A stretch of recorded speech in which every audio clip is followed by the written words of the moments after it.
Hello viewers, welcome to our channel. నేను మీ చరణ్ పరిమి. రాజ్ తరుణ్ ఇష్యూలో మళ్ళీ కొత్తగా మరొక అమ్మాయి ఎంటర్ అయింది. రాజ్ తరుణ్కి ఉన్నట్టుండి ఒక షాక్ అయితే తగిలేచేలా ఉంది. సో ఆవిడ చెప్పిన విషయాలు కూడా ఇప్పటిదాకా ఉన్నది ఒక వెర్షన్ అయితే ఇప్పుడు మరొక వెర్షన్ ఓపెన్ అయిందనమాట. సో ఒక విధంగా షాకింగ్గా ఉంది. కాకపోతే ఆవిడ ఎవరు, ఇవి నమ్మచ్చా లేదా అనే క్వశ్చన్లు కూడా మనకు ఉన్నాయి. ఎందుకంటే ఆవిడ ముఖానికి మాస్క్ కట్టుకొని ఆవిడ ఫేస్ చూపించకుండా కొన్ని విషయాలు చెప్తుంది.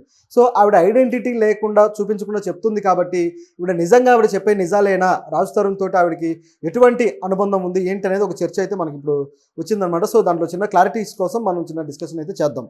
రాజ్ తరుణ్ విషయంలో రోజుకు ఒక మలుపు తిరుగుతూ వచ్చింది ఆ విషయం. మొదట్లో లావణ్య అతని మీద కంప్లైంట్ ఇచ్చినప్పుడు ఆవిడని చూసి అందరూ జాలిపడ్డారు. ఆవిడ నిజంగా రాజ్ తరుణ్ కోసం ఎంతో తపన పడుతుంది అని చెప్పేసి అందరూ కూడా ఆవిడని మెచ్చుకున్నారు. ఆవిడ వైపు నిలబడ్డారు కూడా. మరోవైపు రాజ్ తరుణ్ కూడా తన సినిమాల విషయంలో ఒకవైపు సినిమాలు రిలీజులు ఉన్నాయి, కనీసం ప్రమోషన్లకు కూడా వెళ్లకుండా ఈ టాపిక్లో బాగా ఇబ్బంది పడిపోయి కాస్త మానసికంగా నలిగాడు. సో ఈ ప్రాసెస్లో ఆయన సినిమాలు కూడా పెద్దగా వర్కౌట్ అవ్వలేదు. అయితే ఇక్కడ వచ్చిన నెగిటివిటీనే ఆ సినిమాల మీద కూడా ప్రభావితం అయింది. సో దానివల్ల అది పోయిందేమో అని చెప్పేసి ఆడియన్స్ కూడా మాట్లాడుకున్నారు. నిజానికైతే ఆ సినిమాలు బాలేవు, చూడడానికి కొన్ని సినిమాల కాపీలాగా అలా కనిపించాయి. సో అందువల్ల ఆ సినిమాలు పోయాయి. సో రాజ్ తరుణ్ మళ్ళీ తన వేరే ప్రాజెక్టుల విషయంలో మునిగిపోయాడు. ఇలా ఉండగా కొత్తగా రిలీజ్ అయిన ఆ సినిమా కూడా తిరగబర్రా స్వామి కూడా రిలీజ్ అయింది కదా, అది పోయింది. కానీ ఆ సినిమా హీరోయిన్ తోటి ఆయనకున్న అనుబంధం ఇదంతా కూడా పెద్ద చర్చ అయింది.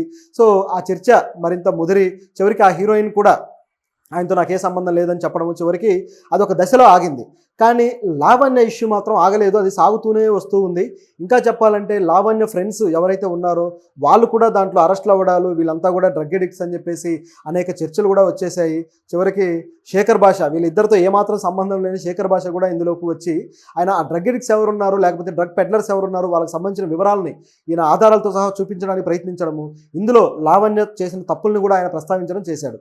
సో ఇందులో కొంతవరకు ఆవిడ తప్పు కూడా కనబడుతూ వచ్చింది. సో దాంతో అంటే చూడడానికి ఎలా ఉందంటే ఈ డ్రగ్ ఎడిక్ట్లు లేకపోతే డ్రగ్ పెడ్లర్స్ తోటి సంబంధాలు ఏంటి, వాళ్ళ ఫ్రెండ్షిప్ ఏ విధంగా జరిగింది అనేది ఒక సమస్య అనమాట. పోలీసులు కూడా ఆవిడ అదే కేసులో అరెస్ట్ చేశారు కాబట్టి సో అనుకోకుండా ఇరుక్కుందా లేకపోతే ఈ విధంగా అది పరిణమించిందా అనే ప్రశ్న తలెత్తింది. నిజానికి ఆవిడ తన జీవితం ఏదో బాగుపరుచుకుందామనే ప్రయత్నం మొదలుపెట్టినా చివరికి తన చుట్టూ ఉన్న మనుషులు సరైన వాళ్ళు కాకపోవడము, చివరికి వాళ్ళ ఇన్ఫ్లుయెన్స్ మరి తన మీద కూడా ఎంతో కొంత ఉండటం వల్ల ఏమో కానీ మొత్తానికి ఒక డ్యామేజ్ అయితే జరిగిపోయింది. సో ఈ దశలో ఇక ఇది ఎటుపోతుంది అని ఆలోచించుకుంటూ ఉండగా సడన్గా మరో అమ్మాయి ఎంట్రీ ఇచ్చిందనమాట. సంయుక్త అనే ఈ అమ్మాయి మొహానికి మాస్క్ కట్టుకుని ఏం చెబుతుందంటే రాజ్ తరుణ్ అనేక మందికి కడుపులు చేశాడని, లేకపోతే ఫలానా హర్యానా అనే యాంకర్ తోటి ఎఫ్ఐఆర్ ఉందని, లేకపోతే అమ్మాయికి కూడా ప్రెగ్నెన్సీ చేశాడని, లేకపోతే ఈ లావణ్యకు కూడా 2 సార్లు ప్రెగ్నెన్సీ తీయించాడని చెప్పేసి ఇట్లా రకరకాల విషయాలు సోషల్ మీడియాలో మీరంతా మాట్లాడుతున్నారు. కానీ అతనికి ఆ కెపాసిటీ లేదు, అతను అంటే ఇంపార్టెంట్ అన్నట్టుగా డైరెక్ట్గా కాకపోయినా ఇండైరెక్ట్గా అదే విధంగా చెప్పినట్టు కనిపిస్తుంది. ఎందుకంటే ఆవిడ మాట తీరు అలా ఉంది. సో రాజ్ తరుణ్ అలా కాదు అని ఆవిడకి ఎలా తెలుసు, ఇది ఫస్ట్ క్వశ్చన్. తర్వాత వచ్చేసి ఇవన్నీ అబద్ధాలు అని చెప్పేసి రూఢి చేసేస్తున్నారు ఆవిడ. సో ఎలా తెలుసు అనే దాని మీద గమనిస్తే ఆవిడ ఫ్రెండ్ ఒక ఆవిడ రాజ్ తరుణ్ తోటి ఒక రిలేషన్, ఒక డేటింగ్ చేశారట 1 సంవత్సరం పాటు. సో ఆ డేటింగ్లో వాళ్ళిద్దరు కలిసి ఉన్నప్పుడు కూడా మరి లావణ్యతో ఆయన విడిపోయాక చేశారా లేకపోతే మరి ఎప్పుడు చేశారో తెలియదు, కానీ ఆవిడైతే చేశారట ఆవిడ ఫ్రెండ్. సో ఆ టైంలో వాళ్ళిద్దరు కలిసి ఉన్నప్పుడు కూడా ఆవిడతోటి ఎప్పుడు ఆయన ఇట్లా ఫిజికల్గా కలవలేదు. సో వాళ్ళిద్దరి మధ్య అటువంటి ఇంటిమసీ ఏది లేదు అని చెప్పేసి ఆవిడ చెప్తున్నారు. సో తన ఫ్రెండ్ చొరవ తీసుకొని ముందుకు వెళ్ళినా సరే అతను అవాయిడ్ చేసేవాడు కాబట్టి అతనికి విషయం లేకపోవడం వల్ల ఆ విధంగా ఉన్నాడు అని చెప్పేసి ఈవిడ చెప్పడం జరిగింది. సో ఇది వినడానికి కాస్త మరి ఏ విధంగా అనిపిస్తుంది అంటే ఇంతవరకు ఇది బయటకు రాలేదు ఈ తరహా వార్త. నిజంగా ఆవిడ ఫ్రెండ్ చేస్తే ఆవిడ పేరైనా చెప్పు ఉండాలి, లేకపోతే ఈవిడ ఫేస్ అయినా చూపించుండాలి. ఈ రెండూ జరగలేదు, ఇందులో ఏ వివరాలు సరిగ్గా లేవు. కానీ ఆవిడ మాట అయితే అన్నారు. అయితే ఇందులో కూడా రాజ్ తరుణ్ పొరపాటు ఏమీ కనపడటం లేదు. సో అతను ఏది కానప్పుడు, అతనిలో ఆ కెపాసిటీ లేదన్నప్పుడు సంవత్సరం పాటు ఎలా జరిగింది ఈ రిలేషన్ అనేది ఒక క్వశ్చన్ కూడా వస్తుంది. సో అంటే అది పూర్తిగా వాళ్ళ వ్యక్తిగత విషయాలు అనుకోండి. కాకపోతే బయట నుంచి వేరే వ్యక్తులు ఆరోపణలు చేస్తున్నప్పుడు, అది కూడా వాళ్ళ మొహాలు చూపించకుండా చేస్తున్నప్పుడు క్వశ్చన్ చేయాల్సిన పరిస్థితి అయితే ఉంటుంది. మనలాంటి వాళ్ళు కూడా అసలు ఏంటి, ఎందుకు ఇలా ఒకరి తర్వాత ఒకరు సంబంధం లేని వాళ్ళంతా వచ్చి ఆరోపణలు చేస్తున్నారు, ఎటుపోతుంది ఇది అనే ప్రశ్న అయితే వస్తుంది కాబట్టి మనం మాట్లాడాల్సి వస్తుంది. సో ఈ విషయంలో ఇట్లా ఆవిడ క్లారిటీ ఇచ్చారు. ఇదే కాకుండా ఇంకా అనేక విషయాలు ఉన్నాయి రాజ్ తరుణ్కి సంబంధించి, అవి కూడా 1 by 1 నేను బయటికి తీసుకొస్తాను అని చెప్పేసి ఆవిడ ఒక హింట్ అయితే ఇచ్చారు.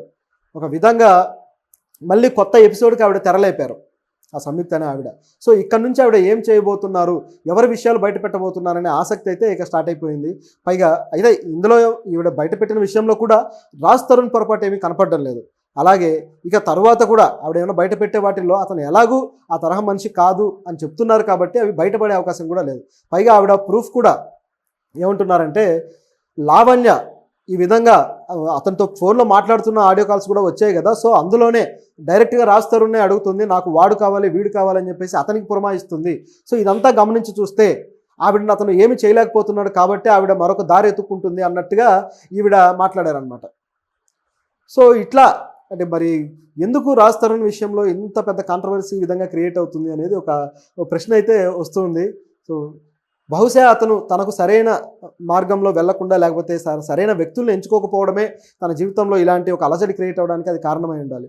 సో ఆవిడ చెప్పడం కూడా ఏంటంటే, సంయుక్త అతను చూడడానికి బాగుంటాడు, అతనికి ఫ్యాన్ ఫాలోయింగ్ కొద్దో గొప్ప ఉంది, అమ్మాయిలు కూడా అతను వెంట పడతారు, అయినా సరే అతను ఆ విధంగా చేయలేడు అన్నట్టుగా రూఢి చేస్తున్నారు. అది అతను మంచితనమో లేకపోతే మరో కారణమో కాదట. సో అందువల్ల ఈ క్వశ్చన్ అయితే వస్తుంది. సో దీనికి రాజ్ తరుణ్ మరి సమాధానం చెబుతాడా లేదా అనే ఇదైతే ఉంది. ఇప్పుడైతే చెప్పకపోవచ్చు. ఆవిడ ఏమైనా ఆధారాలు చూపించి మాట్లాడితే మాత్రం ఖచ్చితంగా సమాధానం చెప్పే పరిస్థితి అయితే అతనికి వస్తుంది. పైగా మరిన్ని విషయాలు బయట పెడతానని బెదిరిస్తున్నారు కాబట్టి మరి ఏం బయట పెడతారు ఏంటనేది ఒక క్యూరియాసిటీ ఉంది. సో ఇది ఈ లావణ్య కేసుని, ఈ లావణ్య రాజ్ తరుణ్ కేసుని ఎంత ముందుకు తీసుకెళ్తుంది అనేది కూడా చూడాలి. చూస్తూ ఉంటే దీనికి కూడా ఒక కౌంటర్ వస్తుందని మాత్రం కనిపిస్తుంది. ఎవరు అంటే ఇంకెవరు, శేఖర్ భాష. ఈవిడ చెప్పిన మాటలకి ఈ రోజో రేపో ఖచ్చితంగా శేఖర్ భాష ఏదో ఒక ఛానల్లో ఆధారాలతోటి బయటకు వస్తాడు, మాట్లాడతాడని అయితే కనిపిస్తూ ఉంది. ఎందుకంటే ఇలాంటి విషయంలో శేఖర్ భాష తనకున్న నెట్వర్క్ మొత్తాన్ని ఉపయోగించి ఎక్కడో చోట ఆధారాలు అయితే సంపాదించి తీసుకొచ్చి ముందు పెడుతున్నాడు.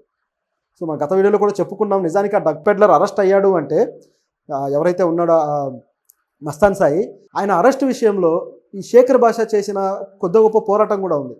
ఎందుకంటే ఆయన ఈ విషయంలో గట్టిగా కూర్చొని, మీరు డ్రగ్ ఎడిక్ట్లు లేకపోతే డ్రగ్ పెడ్లర్సు మీలాంటి వాళ్ళు సమాజాన్ని నాశనం చేస్తున్నారని గట్టిగా అతను మాట్లాడకపోతే, అది మీడియాలో వైరల్ అవ్వకుండా ఉండుంటే అసలు వాళ్ళ మీద అటువైపు ఫోకస్ ఉండేది కాదేమో. గతంలో అతను పోలీసులకు దొరకబోయి తప్పించుకున్నాడు, తర్వాత పోలీసులు నిఘా పెట్టారు, అది వాస్తవమే. పైగా ఆ వరలక్ష్మి టిఫిన్ సెంటర్ కేసు ఏదైతే ఉందో అది కూడా ఆయన మీద ఉండటం వాస్తవమే. అయితే పోలీసులు కరెక్ట్గా నిఘా పెట్టి పట్టుకోవడానికి ఇతని ఆరోపణలు కూడా కొంతవరకు పనికొచ్చాయన్నమాట. అంటే ఈ చుట్టూ ఎంత నెట్వర్క్ ఉంది అనేది వాళ్ళు ఆ నిఘాలో తేలింది. సో ఇటువంటివి కొద్దిగా మంచి జరుగుతుంది. బట్ ఈ విషయంలో మరి ఈయన ఏం మాట్లాడతాడు, ఒకవేళ అది కానీ నిజమైతే ఆవిడ ఆరోపణ, సో రాజ్ తరుణ్ పరిస్థితి ఏంటి?